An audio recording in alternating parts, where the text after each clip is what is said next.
अस्सलाम वालेकुम नाज़रीन, मैं हूं मंसूर अली खान और आज हम देखेंगे फौजी अदालतों के खिलाफ केस। 9 रुकनी बेंच टूट गया, 7 रुकनी बेंच ने समाअत शुरू कर दी। अदलिया में तकसीम वाज़े, अदालती फैसलों का मुस्तकबिल क्या होगा। IMF की सरबराह से वजीर आजम की मुलाकात कितनी फायदेमंद रही। IMF से मुतल्लिक सवाल पर इसाक डार तैश में आ गए। नाज़रीन, सुप्रीम कोर्ट ऑफ पाकिस्तान ने मिलिट्री कोर्ट्स में शहरियों के ट्रायल के खिलाफ हुक्म इम्तना जारी करने की दरख्वास्त मुस्तरद करते हुए 9 मई के बाद गिरफ्तार होने वाले तमाम अफराद का डेटा तलब कर लिया है। केस की समाअत करने वाले 7 रुकनी बेंच ने समाअत कल तक मुलतवी कर दी। चीफ जस्टिस ऑफ पाकिस्तान ने कल 9 रुकनी बेंच तश्कील दिया था, जिसमें 2 माह से किसी समाअत का हिस्सा ना बनने वाले जस्टिस काजी फाइज ईसा भी शामिल थे। यूं लगता था कि अदलिया के दरमियान खलीज को मिटाने की कोशिश हुई है, लेकिन ये कोशिश कामयाब ना हो सकी और जस्टिस फाइज ईसा और जस्टिस तारिक मसूद ने बेंच में शामिल होने से इनकार कर दिया। आज सुबह जब केस की समाअत शुरू हुई तो समाअत के आगाज पर जस्टिस काजी फाइज ईसा ने कहा कि अटॉर्नी जनरल, आप रोस्ट्रम पर आएँ, कुछ कहना चाहूँगा। अदालतों को समाअत का दायरा इख्तियार आइन की शिक 175 देती है। सिर्फ और सिर्फ आइन अदालत को दायरा समाअत का इख्तियार देता है। हर जज ने हलफ उठाया है कि वो आइन और कानून के तहत समाअत करेगा। जस्टिस काजी फाइज ईसा ने मजीद रिमार्क्स दिए कि वाज़ेह करना चाहता हूँ, कल मुझे ताज्जुब हुआ कि रात को कॉज लिस्ट में नाम आया। मुझे उस वक्त कॉज लिस्ट भेजी गई। प्रैक्टिस एंड प्रोसीजर बिल को कानून बनने से पहले 8 रुकनी बेंच ने रोक दिया था। इस कानून का फैसला नहीं हुआ, इसलिए उस पर राय नहीं दूंगा। इससे पहले एक 3 रुकनी बेंच ने, जिसकी सदारत में 8 मार्च को वो कर रहे थे, 5 मार्च वाले फैसले को 31 मार्च को एक सर्कुलर के जरिए ख़त्म कर दिया जाता है। अदालती फैसले को रजिस्ट्रार की जानिब से नज़रअंदाज किया गया। ये अदालत के फैसले की वक़्त है। पहले इस सर्कुलर की तस्दीक की जाती है, फिर इस सर्कुलर को वापस लिया जाता है। रिमार्क्स का सिलसिला जारी रखते हुए जस्टिस काजी फाइज ईसा ने कहा कि गलती होती है, हम इंसान हैं, मुझसे भी गलती हो सकती है। 8 अप्रैल को मैंने नोट लिखा जो वेबसाइट पर लगा, फिर हटा दिया गया। उन्होंने मजीद रिमार्क्स दिए कि कानून में एक कानून प्रैक्टिस एंड प्रोसीजर भी है। इस कानून के मुताबिक बेंच की तश्कील एक मीटिंग से हुई है। इस कानून को बिल की सतह पर ही रोक दिया गया। इस पर मौजूद चीफ जस्टिस ने मुझसे दरियाफ्त किया कि क्या चेंबर वर्क करना चाहता हूँ। जस्टिस काजी फाइज ईसा ने रिमार्क्स दिए कि इस 6 रुकनी बेंच में अगर नजरसानी थी तो मरकजी केस का कोई जज शामिल क्यों नहीं था। मैं इस बेंच को बेंच तस्वुर नहीं करता। उन्होंने मजीद कहा कि मैं उस वक्त तक किसी बेंच में नहीं बैठ सकता जब तक practice and procedure bill case का फैसला नहीं होता। मैं माजरत चाहता हूँ, जजेस को जहमत दी। मैं इस बेंच से उठ रहा हूँ, लेकिन समाअत से इनकार नहीं कर रहा। मैं इस पर मजीद बहस नहीं सुन सकता। जस्टिस तारिक मसूद ने रिमार्क्स दिए कि मैं काजी फाइज ईसा के साथ इतफाक करता हूँ। मैं इन दरख्वास्तों पर फैसला नहीं दूंगा, पहले इन दरख्वास्तों को सुना जाए। अगर इस केस में फैसला हक में आता है तो इस केस की अपील 8 जज कैसे सुनेंगे। सरदार लतीफ़ खोसा ने कहा कि यह मामला 25 करोड़ अवाम का है। इस पर जस्टिस तारिक मसूद ने रिमार्क्स दिए कि यह मामला जब आएगा तो देख लेंगे। एडवोकेट एतजाज एहसन और लतीफ़ खोसा ने जस्टिस काजी फाइज ईसा से मुकालमा करते हुए कहा कि अगर आप केस नहीं सुनेंगे तो 25 करोड़ अवाम का क्या होगा। हम चाहते थे कि एक घर की तरह मसाइल साइड पर रखकर समाअत की जाए। जवाब में जस्टिस काजी फाइज ईसा ने रिमार्क्स दिए कि सुप्रीम कोर्ट किसी का घर नहीं है, अदालत है। जस्टिस काजी फाइज ईसा और जस्टिस सरदार तारिक मसूद की जानिब से खुद को 9 रुकनी बेंच से अलहदा करने के बाद चीफ जस्टिस उमर अताब बंदयाल ने रिमार्क्स दिए कि हमारे 2 जजेस ने प्रैक्टिस एंड प्रोसीजर केस की बुनियाद पर एतराज़ किया है, लेकिन इनको ये नहीं मालूम कि इस केस में अटॉर्नी जनरल ने वक्त लिया है। क्या पता इसमें स्टे ख़त्म हो जाए। हो सकता है इस केस में मखलूक खुदा के हक़ में फैसला हो। एतजाज एहसन ने कहा कि जस्टिस काजी फाइज ईसा इस केस में बैठकर समाअत करें, यह अहम केस है। इस पर चीफ जस्टिस ने रिमार्क्स दिए कि आपके केस का कोई और हल करते हैं। हमने भी ये बेंच अपने आइन के तहत हर किस्म के आइन के मुताबिक बनाना है। हम यहाँ मखलूक खुदा के हक़ में फैसले करने के लिए बैठे हैं। इन रिमार्क्स के बाद सुप्रीम कोर्ट का लार्जर बेंच कमरा अदालत से उठकर चला गया। चीफ जस्टिस ने समाअत में कुछ देर वक्फे के बाद एक नया 7 रुकनी बेंच तश्कील दिया। ये 7 रुकनी larger bench chief justice Umar Ata Bandial के अलावा justice Ijazul Ahsan, justice Mansoor Ali Shah, justice Munib Akhtar, justice Yahya Afridi, justice Syed Mazahar Ali Akbar और जस्टिस आयशा मलिक पर मुश्तमिल था। समाअत के आगाज पर चीफ जस्टिस ने रिमार्क्स दिए कि मौसम गर्मा की तातीलात चल रही हैं, इसलिए तमाम फरीकैन दलाइल मुख्तसर रखें। जस्टिस मंसूर अली शाह ने रिमार्क्स दिए कि अगर किसी को इस बेंच पर एतराज़ है तो पहले बता दें। एतजाज अहसन ने कहा कि किसी को इस बेंच पर एतराज़ नहीं। अटॉर्नी जनरल मंसूर उस्मान अवान ने कहा कि हमें भी बेंच पर एतराज़ नहीं। इस दौरान चेयरमैन PTI के वकील शुएब शाहीन रोस्टम पर आ गए। उन्होंने कहा कि हमारी दरख्वास्त पर कुछ एतराज़ात लगाए गए थे। जवाब में चीफ जस्टिस ने रिमार्क्स दिए कि आपकी दरख्वास्त में कुछ सियासी नौयत की सदाएँ मौजूद थीं, अभी हम वो सुनना नहीं चाहते, अभी फोकस मिलिट्री कोर्ट्स हैं। शुएब शाहीन ने कहा कि हमारी दरख्वास्त भी साथ ही रख लें, हो सकता है मिलिट्री कोर्ट्स के अलावा दीगर इस्तदाएँ हम ना मांगें। इस पर चीफ जस्टिस ने रिमार्क्स दिए कि हम आपस में मुशावरत करके देखेंगे। दलाइल का आगाज़ एतजाज अहसन के वकील लतीफ़ खोसा ने किया, जिन्होंने कहा कि आर्टिकल 245 नाफिज होने के बाद हाई कोर्ट्स का 199 का इख्तियार ख़त्म हो गया है। इस पर जस्टिस याया अफरीदी ने रिमार्क्स दिए कि फ़ौज तलबी का वो नोटिफिकेशन वापस हो चुका है। लतीफ़ खोसा ने कहा कि फॉर्मेशन कमांडर्स कॉन्फ्रेंस में कहा गया कि 9 मई के नाकाबिले तरदीद शवाहिद हैं। चीफ जस्टिस ने इस्तफसार किया कि प्रेस रिलीज में कहा गया कि नाकाबिले तरदीद शवाहिद मौजूद हैं, इसलिए ट्रायल मिलिट्री कोर्ट में होगा। लतीफ़ खोसा ने जवाब दिया कि जी, प्रेस रिलीज में यही कहा गया है। उन्होंने अदालत में प्रेस रिलीज पढ़ के भी सुनाई। चीफ जस्टिस ने लतीफ़ खोसा से कहा कि आप सिर्फ मुतल्लिका पैराग्राफ पढ़ें। इस पर लतीफ़ खोसा ने कहा कि मुतल्लिका पैराग्राफ में कहा गया कि जिम्मेदारों को आर्मी एक्ट के तहत जल्द कैफरे किरदार तक पहुंचाया जाएगा। चीफ जस्टिस ने इस्तफसार किया कि क्या सिविलियंस का ट्रायल फौजी अदालतों में चल रहा है। लतीफ़ खोसा ने जवाब दिया कि बिल्कुल, सिविलियंस का ट्रायल फौजी अदालतों में शुरू हो चुका है।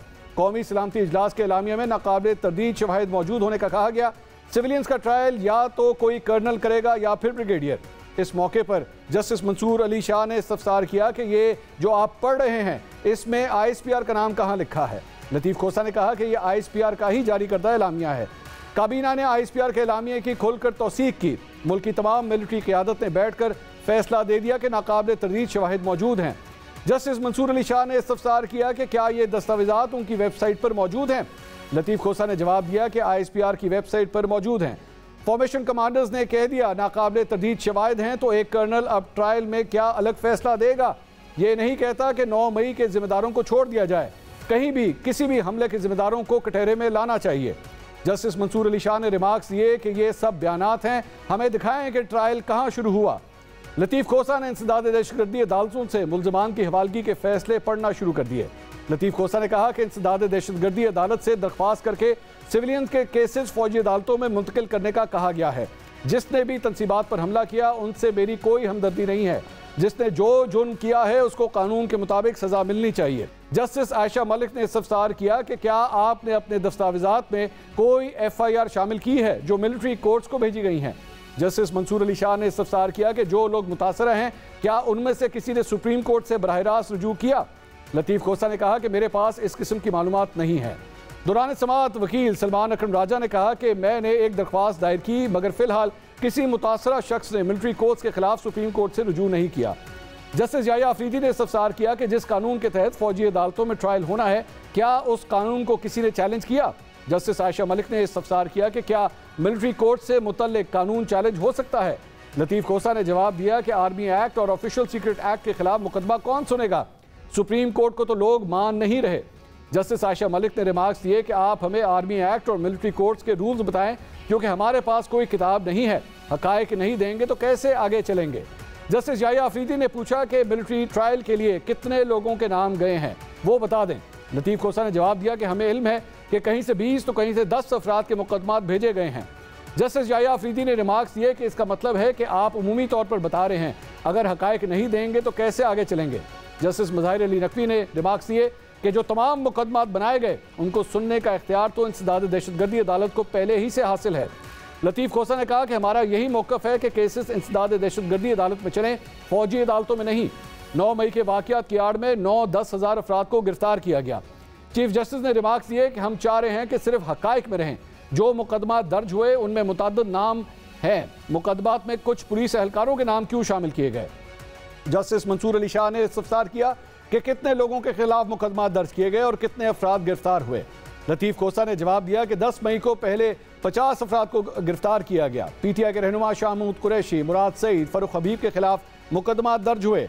इन मुकदमात में इमरान खान का नाम है, लेकिन वो चेयरमैन PTI नहीं है। लतीफ खोसा ने मजीद कहा कि पूरे मुल्क से 10 मई को 4000 अफराद गिरफ्तार हुए। किसी फर्द के खिलाफ आर्मी एक्ट के तहत मुकदमा दर्ज नहीं है।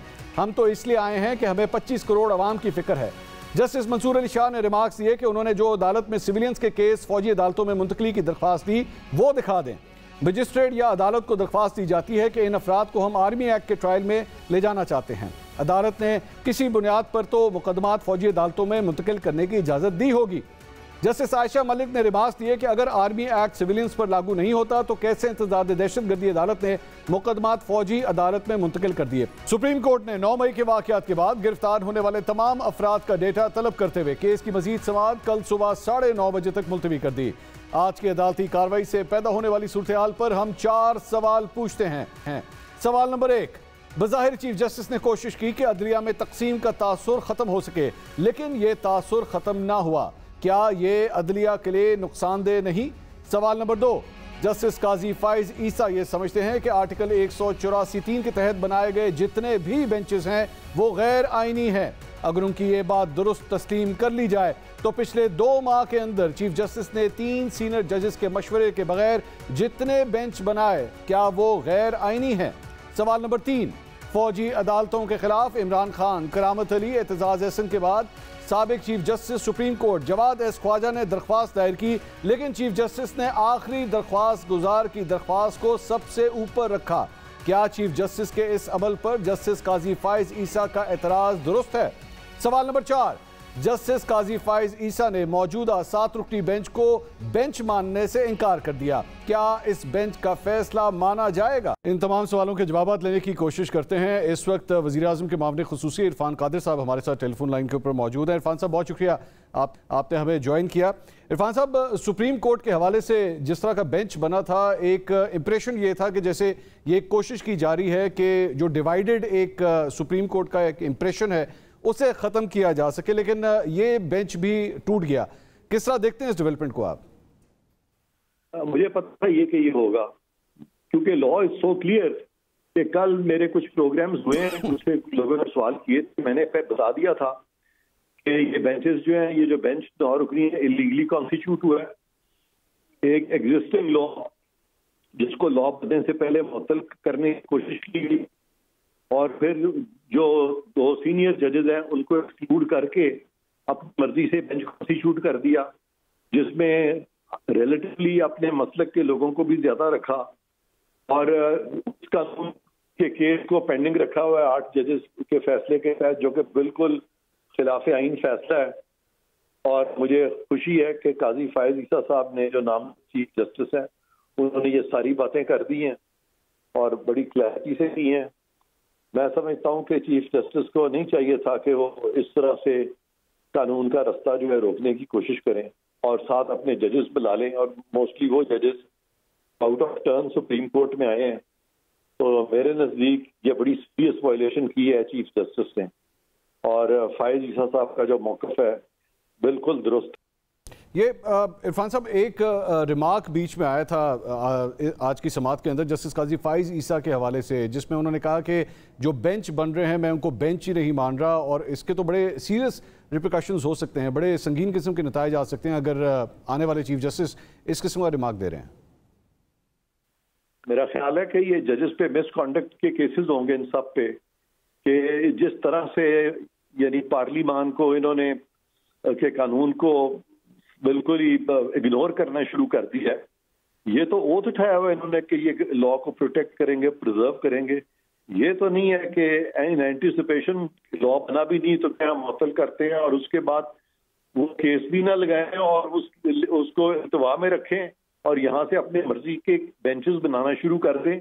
और बेंचेस के बारे में जुडिशल ऑर्डर्स आ चुके हैं जिसमें कि जजेस ने ये कहा है कि एक तो ये कहा कि ये 1 मैन शो है, और दूसरा कहा है कि जो बेंचेस बनेंगे वो आप कंसेंसस से बनाए, और पार्लियामान का कानून भी इसी तरफ इशारा दे रहा है। और चीफ जस्टिस जो है विद इम्प्यूनिटी ये लॉज को वायलेट करते चले जा रहे हैं। तो उनकी जो ऑब्जर्वेशन है उन्होंने बड़ा कॉशन एक्सरसाइज किया है उन्होंने फाइज साहब ने। अगर यानी मैं समझता हूँ कि जिस कदर वायलेशन हुई हैं कि उनका ये जो कॉशियस वर्ड्स हैं उसका हरगिज ये मतलब नहीं है कि कोई भी शख्स जो है वो उनको कमजोर ले या कानून को समझे कि कानून कमजोर है। कानून खास तौर पे जब चीफ जस्टिस डेजिग्नेट कानून के साथ हो तो कानून जो है फिर अपना रास्ता जो है वो खुद लेता है और उसको कोई रोक नहीं सकता।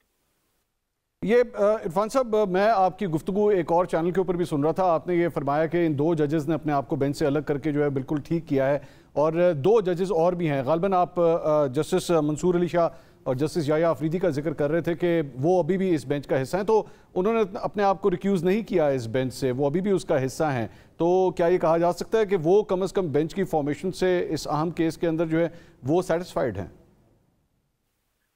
नहीं, काजी फायद ईसा ने भी आज कहा है कि मैंने रिक्यूज नहीं किया, लेकिन उन्होंने एक इलीगैलिटी पॉइंट आउट की है और उस इलीगैलिटी की तायीद जो है वो मेरा ख्याल है मंसूर अली शाह साहब भी करेंगे, अफरीदी साहब भी करेंगे। और ये आपने ठीक कहा है कि मैंने उस वक्त ये बात की थी कि वो भी अपने आप को अलग करेंगे, लेकिन अलग करने से मेरी मुराद मेरी भी रिक्यूजल उस वक्त नहीं थी। और अब क्लैरिटी के साथ ये बात हो गई है कि अगर बेंच में बैठेंगे भी तो वो बहुत सही स्टेट देंगे। जैसे कि कुछ केसेस में पहले जजेस ने, जिस तरह 63A का केस आया था, तो 2 जजेस ने बड़े साफ तौर पे कहा था कि आप कॉन्स्टिट्यूशन को रीराइट कर रहे हैं। तो फिर इलेक्शन कमीशन का जब मामला आया तो वहां भी इन्होंने इसी तरह से कोशिश की कि उसको रीराइट करके तो सुप्रीम कोर्ट डेट दे दे, कि सुप्रीम कोर्ट का उसमें कौन दखल नहीं है। फिर ये ऑडियो लीक का मामला आया, उसमें भी इन्होंने कोशिश की कि क्योंकि ऐसी बातें आई हैं जिससे कि ये एस्टैब्लिश हो रहा था कि बेंचेस जो है वो लॉपसाइडेड तरीके से बनाए जा रहे हैं, तो उस सारी चीज को भी प्रिएम्प्ट करके रोकने की कोशिश की गई और उस कमीशन को काम से रोक दिया। तो ये सारी चीजें इनके रिपरकशंस होंगे और बेहतर था कि ये अपनी ईगो का मसला ना बनाते और अपनी गलतियों का तदारक करते और लॉ को फॉलो करते। लेकिन अब वो बहुत आगे चले गए हैं और मैं समझता हूँ उन्होंने अपने आप को बंद गली में डाल लिया है और इसी वजह से इतनी तातुल हो रही है सारी। मैं एक और चीज़ इरफान साहब जिसके ऊपर मैं आपसे सवाल करना चाहूँगा, वो है पिछले 24 घंटे के अंदर एक डेवलपमेंट हुई, बड़ी हैरानगी हुई उसके ऊपर कि आने वाले चीफ जस्टिस का जो नोटिफिकेशन है वो तकरीबन 3 माह पहले ही जारी कर दिया गया। Now this is unprecedented. माजी के चंद चीफ जस्टिस के हवाले से अगर आप देखें तो 10 दिन, 15 दिन या 20 दिन पहले उनके नोटिफिकेशन आते हैं। ये 3 महीने पहले नोटिफिकेशन निकालने की वजह क्या थी? दिस इज नॉट अनप्रेसिडेंटेड, क्योंकि इफ्तिखार चौधरी साहब जब नामजद हुए थे एज चीफ जस्टिस और चीफ जस्टिस ऑफ पाकिस्तान थे जस्टिस नाजिम हुसैन सिद्दीकी, तो वो इससे भी पहले उनका नोटिफिकेशन हो गया था। और केस ये जो नोटिफिकेशन किया है बिल्कुल जरूरी था, क्योंकि मौजूदा चीफ जस्टिस जो है वो कंसिस्टेंटली कानून को बालाए ताक रख के, पार्लियामान के तकद्दुस को बालाए ताक रख के और अपने ब्रदर जजेस को के फैसलों को भी बालाए ताक रख के एक ऐसा कोर्स अडॉप्ट कर रहे थे कि ये जरूरी था मैसेज देना। बहुत बहुत शुक्रिया इरफान कादिर साहब आपका। हमारे साथ वज़ीर आज़म के मावने खुसूसी इरफान कादिर साहब मौजूद थे, मौजूदा सूरत हाल के ऊपर अपना तबसरा दे रहे थे। इस वक्त मज़ीद इस पर गुफ्तगू करेंगे। हमारे साथ सीनियर कानूनदान हामिद खान साहब भी इस वक्त मौजूद हैं। इस सारी डेवलपमेंट को वो किस तरह देखते हैं। हामिद खान साहब बहुत बहुत शुक्रिया, आपने हमें ज्वाइन किया।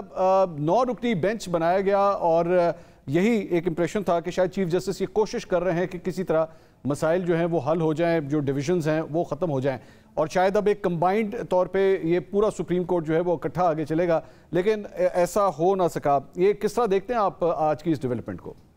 देखिए, आज तो यही हुआ है कि केसेस लगे हुए थे और 9 रुकनी बेंच बनाया था चीफ जस्टिस साहब ने। उनमें से 2 अरकान ने कहा है कि वो बैठना नहीं चाहते और उन्होंने अपने आप को अलग कर लिया है। तो अब 7 रुकनी बेंच जो है वो केसेस की समाअत कर रही है। हाँ साहब, लेकिन ये जो वजूहात बताई गई हैं जस्टिस काजी फाइज ईसा की जानिब से, ये बड़ी हैरानकुन है। उन्होंने कहा कि मैं बेंचेस की तश्कील को नहीं मानता और जिस तरह ये बेंचेस तश्कील दिए जा रहे हैं मैं इसको नहीं मानता। आप बड़े एक सीनियर कानूनदान है, कभी माजी के अंदर इस तरह का आपने वाक़या देखा है कि बेंचों की तश्कील के ऊपर जो है इस तरह का सवाल उठाया जाए? नहीं, ये बहुत ही गैर मामूली सी बात है और अफसोस हुआ है इस बात पर, क्योंकि इससे अदालत के अंदर जो तकसीम है वो सामने आई है, जो कि अच्छी बात नहीं है, इदारे के लिए अच्छी बात नहीं है, मुल्क के लिए अच्छी बात नहीं है। तो मैं ये समझा था जब ये बेंच बन गया 9 रुकनी और उसमें काजी साहब भी शामिल और सरदार तारिक साहब भी शामिल थे, तो मैं समझता था कि एक अच्छा जेस्चर है कि एक बहुत अहम इशू के ऊपर, यानी मिलिट्री कोर्ट्स के इशू के ऊपर एक ऐसा बेंच बना है जिसमें कि चीफ जस्टिस के साथ जो सीनियर मोस्ट जज, बल्कि सीनियर मोस्ट जजेस भी शामिल हैं। तो मैं समझता था कि उनको बैठना चाहिए था, और ये जो इतराज़ात हैं मेरे नज़दीक तो उनमें कोई वज़न नहीं है। ये खान साहब, अब तो ज़ाहिर बात है जो बेंच है वो टूट गया, अब ये 7 रुकनी बेंच है। इससे पहले भी मुख्तलिफ जो फैसले आए हैं उसके ऊपर भी बार बार यही सवाल किया जाता रहा कि बेंचेस बनते रहे, टूटते रहे, और उसके बाद बेंचेस की फॉर्मेशन के ऊपर भी बहुत से सवाल उठे। अब जो भी फैसला आता है, एतजाज हसन साहब कह रहे थे कि हो सकता है कि अगले 24 घंटे के अंदर भी फैसला आ जाए, ऑब्वियसली वी डोंट नो, लेकिन जो भी फैसले आएगा उसके कानूनी या सियासी जो उसके असरात होंगे, आपके ख्याल में वो भी दूररस होंगे, वो भी इससे मज़ीद टेंशन बढ़ सकती है? देखिए, मैं समझता हूँ कि जो भी आज हुआ है कोई अच्छा नहीं है। बहरहाल अगर 2 जज साहबान नहीं केस सुनना चाहते हैं तो उनकी मर्ज़ी, क्योंकि किसी को ज़बरदस्ती किसी बेंच में नहीं बिठाया जा सकता। इसलिए अब जो डिपेंड करेगा वो करेगा जो बाकी 7 जजेस इस केस के बारे में क्या अहकामात पास करते हैं, और उसके कॉन्सिक्वेंस में, उसके नतीजे में आइंदा कौन सी तारीख पर जो हेयरिंग्स होंगी इस केस में। लेकिन केस की अहमियत अपनी जगह बहुत बड़ी अहमियत है, क्योंकि हम समझते हैं कि आइन के तहत जो है फ़ौजी अदालतें नहीं बनाई जा सकती सिविलियन के ट्रायल। हामिद खान साहब, एक जो दलील दी जाती है इन फ़ौजी अदालतों के हवाले से वो ये है कि पहले भी माजी की हुकूमतों के अंदर भी फ़ौजी अदालतों में सिविलियंस के केसेस जो हैं वो चलते रहे हैं, और अब जब एक मौजूदा जमात जो फेस कर रही है, जिसके कारकुन ये सब कुछ फेस कर रहे हैं, उनकी जानिब से अब ये एतराज़ आ रहा है। तो अब एतराज़ क्यों? पहले जब उनकी अपनी हुकूमत थी तो उस वक्त एतराज़ क्यों ना किया? देखिए, ये बहुत कमज़ोर दलील है। अगर माजी में कोई इस किस्म की बात हुई है और उसको वक्त पे चैलेंज नहीं किया गया तो उसका मतलब ये नहीं है कि वो एक नज़ीर बन गया है, उसको प्रेसिडेंट ट्रीट कर लिया जाए। लेकिन आपके सामने जो वाज़ेह चीज़ें हैं, जो जजमेंट्स हैं सुप्रीम कोर्ट की पहले, जिसमें 99 की जजमेंट है, 9 जजेस के बेंच की जजमेंट है, जिसको अजरुल मियाँ साहब ने हेड किया था उस वक्त के चीफ जस्टिस से। उन्होंने यही कहा था कि जहाँ सिविलियन कोर्ट्स मौजूद हों और उन्हीं केसेस को, उन्हीं का ट्रायल जो है सिविलियन कोर्ट्स के सामने आइन के मुताबिक किया जा सकता हो, तो ऐसी सूरत में फौजी अदालतों में केसेस भेजने का या वहाँ सुने जाने का कोई जवाज़ नहीं होता। एक और जो बहुत बड़ा कंसर्न है जो लीगल कम्युनिटी में आ रहा है वो ये है कि माजी के अंदर भी हमने जिस तरह पंजाब के इलेक्शंस के हवाले से भी देखा कि सुप्रीम कोर्ट के अहकामात आए, लेकिन उसके बाद उन अहकामात को इम्प्लीमेंट नहीं करवाया जा सका। अब जिस तरह ये बेंच टूटा है, 9 रुकनी से 7 रुकनी हो चुका है, कल को जब ये कोई फैसला देगा तो क्या यकीन से कहा जा सकता है कि उस फैसले को इम्प्लीमेंट भी करवाया जा सकेगा? देखिए, ये ख़तरा तो ज़रूर है, क्योंकि पिछले दिनों में जिस तरह सुप्रीम कोर्ट के फ़ैसलों की नफ़ी की गई है और उनके फ़ैसलों पर अमल दरामद नहीं किया गया है, चाहे वो इलेक्शन कमीशन है, चाहे ये मौजूदा हुकूमत है या कोई और अदारा है, मैं समझता हूँ एक बड़ी गलत मिसाल पैदा की गई है जो कि पाकिस्तान के लिए और पाकिस्तान के आइन के लिए दुरुस्त नहीं है।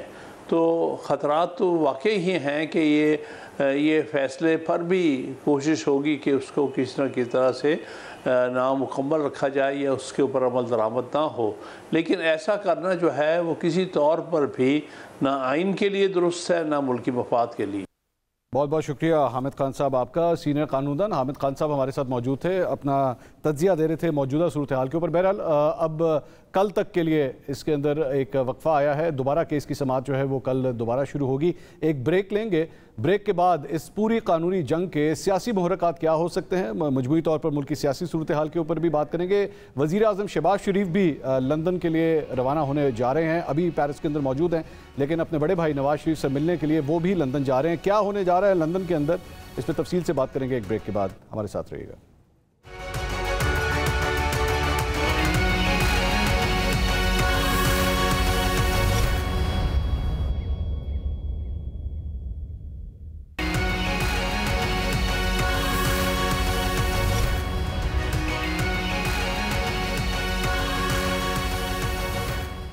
Welcome back after the break. Supreme court में फौजी अदालतों के खिलाफ केस की समाअत शुरू होने से तहरीक इंसाफ के हलकों में तो सुकून की लहर दौड़ गई, लेकिन हुकूमती रवैया तनकीद पर मबनी रहा। मुस्लिम लीग नून के सीनियर रहनुमा और वजीर दिफा ख्वाजा आसिफ ने असेंबली के फ्लोर पर तकरीर करते हुए चीफ जस्टिस और आला अदलिया के बारे में जो कुछ कहा, सुनिएगा। अदलिया ने ऑलरेडी हमारी टेरिटरी पे इंक्रोच किया हुआ है, यू मस्ट रिक्लेम दैट। अदलिया से भी हाथ बांध के अपील, कुछ तो लिहाज करें, कोई लेगेसी छोड़ जाएं, कोई विरसा छोड़ जाएं। जा रहे हैं आप, कोई विरसा ऐसा छोड़ जाएं कि आपको याद किया जाए कि आप अदल की सबसे बड़ी कुर्सी पे बैठे हुए थे। ये ना हो कि आप किस्सा पारी ना मान जाएं, तारीख जो है आपको डिलीट कर दे। अदालत के अंदर की कार्रवाई से यूं लगता है कि अदलिया में तकसीम का तासुर खत्म करने की कोशिश भी नाकाम हो गई। दूसरी तरफ तहरीक इंसाफ की मुश्किलात कम होती नजर नहीं आ रही। आज काफी दिनों बाद प्रेस कॉन्फ्रेंसेस का सिलसिला फिर शुरू हुआ। साबिक वफाकी वजीर गुलाम सरवर खान और हुमायूं अख्तर खान ने भी तहरीक इंसाफ को छोड़ने का ऐलान कर दिया। लाहौर में साबिक गवर्नर उमर चीमा की अहलिया को गिरफ्तार कर लिया गया। इस सारी सूरत हाल पर हम 3 सवाल पूछते हैं। सवाल नंबर 1, मुस्लिम लीग नून और पीपल्स पार्टी में इख्तलाफात नजर आने लगे हैं। ये इख्तलाफात हकीकी हैं या ऐसा तासुर देने की कोशिश हो रही है? सवाल नंबर 2, आज गुलाम सरवर खान और हुमायूं अख्तर खान तहरीक इंसाफ छोड़ गए, क्या मेरे कप्तान की मुश्किलात मजीद बढ़ेंगी? सवाल नंबर 3, नवाज शरीफ लंदन में हैं, जहांगीर तरीन भी लंदन में हैं, वजीर आजम भी लंदन जा रहे हैं। पाकिस्तानी सियासत में कुछ नया होने जा रहा है क्या? इन तमाम सवालात के जवाब हासिल करने की कोशिश करते हैं। सीनियर तज्जियाकार मुजीबुर रहमान शामी साहब इस वक्त हमारे साथ मौजूद हैं। शामी साहब, बहुत शुक्रिया, आपने हमारे लिए वक्त निकाला। सबसे पहले ज़रा लंदन की तरफ चलते हैं। मियां नवाज शरीफ तो हम जानते हैं कि वहाँ पर मौजूद हैं, जहांगीर तरीन भी वहाँ पर पहुँच चुके हैं, शहबाज शरीफ साहब भी लंदन जाने लगे हैं, ओन चौधरी भी वहाँ पर मौजूद है। क्या पकड़ा है लंदन के अंदर, क्या खबरें हैं? मेरे पास तो कोई खबर नहीं है, अंदाजा ही है। जिस तरह का आपका अंदाजा है उस तरह मेरा अंदाजा है। मशवरे हो रहे होंगे, कोई मंसूबे बन रहे होंगे, खान साहब से निपटने की तैयारी हो रही होगी, और क्या हो सकता है। तो शामी साहब, इस्तेकाम पाकिस्तान पार्टी के साथ ही कोई सीट एडजस्टमेंट की बातें हैं, कोई इस किस्म के इत्तेहाद की बातें हैं, अगला इलेक्शन इस तरह लड़ने की बातें हैं। आप समझते हैं मुस्लिम लीग नून अगर इस किस्म का कोई सीट एडजस्टमेंट करती है तो उसका कोई फायदा हो सकता है उन्हें?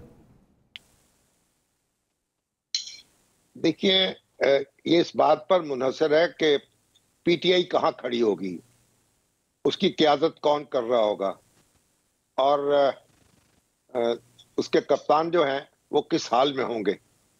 अगर तो वो कुछ तवाना रह गई और कुछ इलेक्शन में हिस्सा लेने के काबिल हुई तो फिर ये सारी एडजस्टमेंट्स भी हो जाएंगी और ये थोड़ी बहुत प्यार मोहब्बत की बातें भी मुख्तलिफ सियासी जमातों में होती रहेंगी। लेकिन अगर पीटीआई की ताकत बहुत कम हो गई तो फिर उसके मुखालफों के जो तजादात हैं वो उभर कर सामने आएंगे और वो समझेंगे कि मैदान खाली है, तो इसलिए हम खुल खेल सकते हैं। तो ये सारा इस बात पर मुनहसर है, और अभी ये बात वाज़ेह नहीं हो रही कि पीटीआई जो है वो किन हालों में होगी और उसकी लगाम किसके हाथ में होगी, और वो खुद घोड़ा बनी हुई होगी या उसके ऊपर कोई सवार मौजूद होगा भाई, या ये सारी बातें हैं जो अभी तक जवाब तलब हैं। शामी साहब, यहाँ पे अगर पाकिस्तान तहरीक इंसाफ की बात करें तो आज गुलाम सरवर खान भी छोड़ गए पाकिस्तान तहरीक इंसाफ, हुमायूं अख्तर खान साहब ने भी जो है वो मेरे कप्तान का साथ छोड़ दिया। इस सारी सूरत हाल के बाद आप समझते हैं कि अभी भी मेरे कप्तान, अगर इलेक्शंस होते हैं, आइंदा मुकर्रर वक्त के ऊपर इलेक्शंस होते हैं, तो तब भी मौजूदा हुकूमत के लिए एक बहुत बड़ी परेशानी साबित हो सकते हैं? देखिए, कमजोर तो वो हो जाएंगे और जो इलेक्शन लड़ने की सलाहियत है वो भी कम हो जाएगी।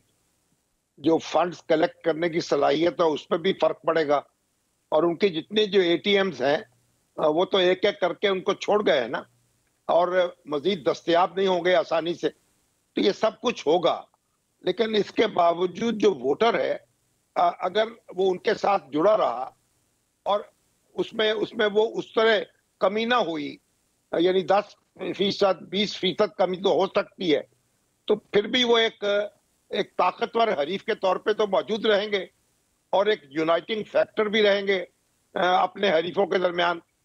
लेकिन अब ये उनके साथ खुद क्या होगा? क्या वो इलेक्शन लड़ने की पोजीशन में होंगे या उनका भी नवाज शरीफ बना दिया जाएगा? कोई शाहिद खाकान अब्बासी उनको तलाश करना पड़ेगा, या कोई शहबाज शरीफ जो है उस पर उनकी नजर होगी। ये तारीख अपने आप को दोहरा तो रही है, लेकिन अभी मालूम नहीं है कि वो किस हद तक दोहराएगी और कितने अबवाब जो हैं वो दोबारा लिखे जाएंगे और कितने नए तरीके से तरतीब पाएंगे। शामी साहब, यहीं पे अगर पाकिस्तान तहरीक इंसाफ की हम बात करें तो फौजी अदालतों के हवाले से आज जिस केस की समाअत हुई, पाकिस्तान तहरीक इंसाफ बहुत गौर से इस पूरे केस की प्रोसीडिंग्स को देख रही है। अगर यहाँ से फैसला पाकिस्तान तहरीक इंसाफ के हक में नहीं आता और इनके कारकुनों के, इनके रहनुमाओं के केसेस फौजी अदालतों में चलना शुरू हो गए तो मजीद मुश्किलात भी पाकिस्तान तहरीक इंसाफ के लिए बढ़ सकती हैं? यकीनन बढ़ेंगी। एक खौफ जो है वो भी पैदा होगा। और मुझे तो याद है जब पाकिस्तान कौमी इत्तेहाद की तहरीक चल रही थी, जुल्फकार भुट्टो साहब का जो आखिरी जमाना था, उसमें भी मार्शल लॉ लगा था, जुज़वी मार्शल लॉ, और फौजी अदालतें कायम हो गई थी। तो पीएनए जो है उसकी सफों में काफी खलबली मची थी और उसके वर्कर्स बहुत परेशान हुए थे। वो तो बाद में फिर लाहौर हाई कोर्ट ने उनको खिलाफे दस्तूर करार दे दिया और उनकी बसात लपेट दी गई। उसी तरीके का खौफ अभी मैं देख रहा हूं। और अगर ये अदालतें काम करेंगी तो फिर तो जाहिर है कि उसके नतायज और होंगे। लेकिन अगर ये मामला सिविल अदालतों के सुपुर्द हो गया तो फिर थोड़ा सा कोई सब्र सुकून उनको आएगा। लेकिन बुनियादी बात तो ये है ना कि खान साहब के अपने दौर में वो 25 या 26 मुकदमे हैं चले हैं सिविलियंस के खिलाफ और उनके कोर्ट मार्शल हुए हैं, और उस वक्त किसी ने आवाज बुलंद नहीं की, ना किसी अदालत ने कोई कार्रवाई की और ना किसी सियासी जमात ने कोई एहतजाज किया, और लोग जो है उनके खिलाफ कार्रवाइयां होती रही। तो अब ये जो फौजी अदालतें जो अब काम करेंगी ये जरा मुख्तलिफ होंगी उन फौजी अदालतों से जिनसे हम वाकिफ हैं। ये तो जब फौजी तनसीबात पर जो हमला करने वाले हैं उनके मामलात फौज के सुपुर्द होंगे, और ये तो आर्मी एक्ट जो है वो तो मौजूद है बरसों से हमारी किताब कानून में। तो एक थोड़ा पेचीदा मामला है और पता नहीं किस तरीके से सुप्रीम कोर्ट रिलीफ दे सकेगी या नहीं दे सकेगी, क्योंकि सुप्रीम कोर्ट ने गुज़श्ता कई सालों के दौरान उन सारे मुल्ज़मों को कोई रिलीफ नहीं दिया जो फौजी अदालतों में ट्रायल जिनका होता रहा फौजी तनसीबात पर और फौजी अफराद पर हमला करने की पादाश में या फौज में बददिली फैलाने की पादाश में। तो अब एक नए सिरे से एक मामला करना होगा। आज तो उन्होंने हुक्म तलाई नहीं दिया, अब बहुत देखते हैं कि किस तरीके से मामला जो है वो किसी नतीजे पे पहुंचता है। अब मैं आखिरी सवाल, शामी साहब, इस सारी चीज़ के अंदर बहुत सी गिरफ्तारियां हुई, बहुत से मुकदमे चल रहे हैं, लेकिन इमरान खान साहब की अभी तक गिरफ्तारी नहीं हो सकी है, जबकि उनके नाकाबिल ज़मानत वारंट गिरफ्तारी भी जारी हो चुके हैं, और एक और मुकदमा जिसमें शाह महमूद कुरैशी और असद उमर को भी उनकी जमानत की दरख्वास्तें भी खारिज हो गई। क्या अभी भी इस पूरे पॉलिटिकल सिनेरियो में इमरान खान साहब की गिरफ्तारी मुमकिन है? अब अभी भी हो सकती है या नहीं? गिरफ्तारी तो बिल्कुल हो सकती है, और जो अरबाबे इक़्तिदार हैं उनकी ख्वाहिश भी ये है और इशारे भी ऐसे मिल रहे हैं। लेकिन आप देखें ना कि शिकार जो है आसान तो नहीं है ना। बहुत बहुत शुक्रिया मुजीबुर रहमान शामी साहब आपका। नाज़रीन, सीनियर तज्ज़ियाकार मुजीबुर रहमान शामी साहब अपना तज्ज़िया पेश कर रहे थे। एक ब्रेक लेंगे, ब्रेक के बाद इसहाक डार साहब काफ़ी गुस्से में आ चुके हैं। IMF के हवाले से आज सवाल करने के ऊपर एक सहाफ़ी के साथ उन्होंने काफ़ी गुस्से से बर्ताव किया। आखिर मामला है क्या, और क्या IMF के हवाले से कोई मुस्बत पेशरफ्त हो सकती है या तमाम उम्मीदें अब दम तोड़ चुकी हैं? एक सीनियर तज्ज़ियाकार शहबाज राना हमारे साथ एक ब्रेक के बाद मौजूद होंगे, हमारे साथ रहिएगा।